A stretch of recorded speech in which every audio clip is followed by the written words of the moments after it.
So this vlog is of Sunday and इस दिन लक्ष्य जी बैच की कोई भी क्लासेस नहीं थी।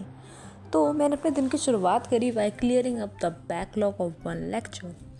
तो ये लेक्चर हुआ था फ्राइडे को, बट फ्राइडे को मुझे बाहर जाना पड़ा शाम को, इस वजह से लेक्चर में नहीं ले पाई थी। बट संडे को सबसे पहले मैंने इस लेक्चर को कंप्लीट करा। ये था lecture number 4 of solutions by Faizal sir. तो बस मैंने इसे कंप्लीट करा एंड देन मैंने 4 लेक्चर्स के नोट्स एंड क्वेश्चन सारे फिर से प्रैक्टिस करे एंड डीपीबी भी प्रैक्टिस करी, जिसमें अराउंड मुझे 4 घंटे लग गए। So here I am doing that only. Also अगर मैं अपना रिवीजन अपडेट दूँ ऑफ क्लास 11th, तो मैथ्स में बेसिक मैथ्स पूरे अच्छे से कर लिया मैंने। केमिस्ट्री में भी एटॉमिक स्ट्रक्चर बहुत अच्छे से कर लिया एंड फिज़िक्स में यूनिट्स एंड मेजरमेंट्स बहुत अच्छे से कर लिया। And if you want the access of my revision plan, so don't forget to join my WhatsApp channel, link is in the description. Then after completing chemistry I started with revising physics. इसमें मैं revise कर रही थी electric charges and fields of JEE। तो मैं JEE level का पढ़ रही थी एंड इसमें मैं अपने नोट से पहले तो सारे थियोरेटिकल पॉइंट्स को रिवाइज़ कर रही थी काफ़ी अच्छे से। एंड अगर तुम मेरे OG व्यूअर हो तो तुम्हें पता होगा कि मैं लिख कर रिवाइज़ करती हूँ। तो मैं ऑब्वियसली लिख कर ही रिवाइज़ कर रही थी एंड इसको रिवाइज़ करने में मुझे ज़्यादा टाइम लगा भी नहीं था। लाइक अराउंड 30 to 35 मिनट्स लगे थे रिवाइज़ करने में, क्योंकि मैं बहुत अच्छे से रिवाइज़ कर रही थी। एंड इसमें मैंने सिर्फ थियोरेटिकल पॉइंट्स ही रिवाइज़ कर रहे हैं फ़िलहाल के लिए। And do let me know how is your preparation going on. And अगर मैं अपडेट दूँ अपने चैलेंज का जो कि मैंने लिया था, that completing physics in 1 month for boards, तो मेरी फ़िज़िक्स की पार्ट 1 बुक कंप्लीट हो गई है। ऑल्सो केमिस्ट्री की पार्ट 1 बुक भी कंप्लीट हो गई है, बट मैथ्स में मेरे 2 ही चैप्टर हुए हैं of boards level. So that's the update. Then after revising everything I started off with practising questions. And 11th में मैंने क्वेश्चंस नहीं लिखे थे नोटबुक में, बट 12th में मैंने क्वेश्चंस भी लिखने स्टार्ट कर दिए हैं इन माय नोट्स। ये मैं नोट्स की अलग कॉपी बनाती हूँ, उसमें मैं केवल क्वेश्चंस वगैरह लिखती हूँ एंड थियोरेटिकल पॉइंट्स की अलग नोटबुक एंड प्रैक्टिस की अलग नोटबुक। तो फिज़िक्स की मेरे पास 3 नोटबुक्स हैं। सो हाँ, तो यहाँ पे मैं रिवाइज़ कर रही थी सारे क्वेश्चंस, मैं सारे फिर से प्रैक्टिस कर रही थी। एंड ऑल्सो हमें DPB भी मिली थी, तो लाइक 2 DPB थी, DPB 1 एंड DPB 2। तो बस मैंने उसे कंप्लीट करा काफ़ी अच्छे से एंड इसको कंप्लीट करने में भी अराउंड 2.5 आवर लग गए थे मुझे, क्योंकि ऑब्वियसली बहुत ज़्यादा क्वेश्चन थे प्रैक्टिस करने के लिए। सो हाँ, डू लेट मी नो अगर तुम लोगों का बैकलॉग तो नहीं बना अब तक।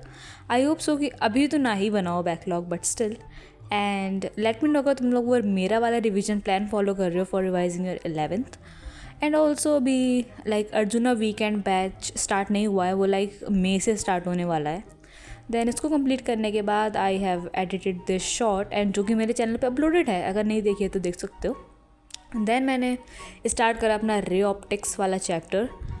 तो ये है पार्ट 2 बुक का पहला chapter for boards level. And यहाँ पे मैं देख रही थी आशु सर का लेक्चर। सो हाँ, Ashu sir is just my favourite. क्या बताऊँ, मैं लाइक 9th क्लास से पढ़ रही हूँ उनसे and now I am in 12th। सो मैं बस उनका ही लेक्चर देख रही थी एंड लेक्चर करते करते बीच में मैं 2 मिनट के लिए बाहर भी चली गई थी, बट फिर मैं वापस आके मैंने अपना लेक्चर भी कंटिन्यू कर लिया। तो यहाँ मैं करी थी रे ऑप्टिक्स एंड काफ़ी बड़ा चैप्टर है। लाइक ये 5 घंटे का लेक्चर था, तो बस मैंने 2.5 आवर का ही लेक्चर देखा था, क्योंकि नोट्स भी मैं साथ में बना रही थी बुक में, तो टाइम लग रहा था। तो विच 3 घंटे लग गए थे मुझे इसे कंप्लीट करने में। सो हाँ, ऑल्सो लेट मी नो कि तुम लोग क्या बोर्ड्स के लिए अलग से प्रिपेयर कर रहे हो। एंड आई वुड सजेस्ट कि एंड के लिए मत छोड़ना कुछ भी, कि ये बाद में कर लेंगे, क्योंकि बाद में you will be going pre boards भी होंगे, प्रैक्टिकल्स भी होंगे, प्रैक्टिकल फाइल्स भी बनानी होगी एंड देन पता नहीं क्या क्या। देन फिर मैंने मैथ्स प्रैक्टिस करी, देन यूट्यूब पर एक लाइव करी and then I went down to make हल्दी वाला दूध फॉर मी, क्योंकि मैंने इंस्टा पर एक रील देख ली थी, उसमें उन्होंने बताया दैट बेनिफिट्स ऑफ हल्दी वाला दूध। तो I just had that and मैंने उसमें एक सीक्रेट इंग्रेडिएंट भी ऐड करा था। लेट मी नो अगर तुम्हें पता हो मैंने क्या ऐड करा होगा। देन ये लेक्चर है पंकज जोशी सर का, आई थिंक। तो ये मैथ्स का लेक्चर था एंड यहाँ पे मुझे इस दिन लॉगरिथम भी रिवाइज़ करना था काफ़ी अच्छे से, बिकॉज बस रिवाइज़ करना था। तो आई फाउंड दिस लेक्चर, तो मैंने ये लेक्चर कंप्लीट करा and let me tell you this lecture was so good. मतलब ऐसा लग रहा था मैं कोई स्टोरी सुन रही हूँ, मतलब काफ़ी अच्छा लेक्चर था। सो हाँ, मैंने इस लेक्चर कंप्लीट करा। ये लेक्चर लाइक 1 hour 15 minutes कुछ का था। तो बस फिर इसको कंप्लीट करने के बाद मैंने थोड़े और क्वेश्चंस प्रैक्टिस करे of logarithm, and now I am pro in logarithm. And मतलब मुझे काफ़ी अच्छे से आ गया, मैंने इतनी बार पढ़ लिया कि logarithm is on my tips now. तो मतलब लॉगरिथम क्योंकि लाइक मैथ्स में हर चैप्टर में लगता है, तो आई थॉट कि इससे पहले आज अच्छे से रिवाइज़ कर ही लेते हैं। तो बस मैंने इसे रिवाइज़ करा। I found out this lecture and this is how my day went. So that's it for this vlog. Hope you enjoyed watching it, and if you're new to my channel, so don't forget to subscribe because we are very close to 1K subscribers. And here are few of my other videos. अगर नहीं देखी है तो देख सकते हो. Bye.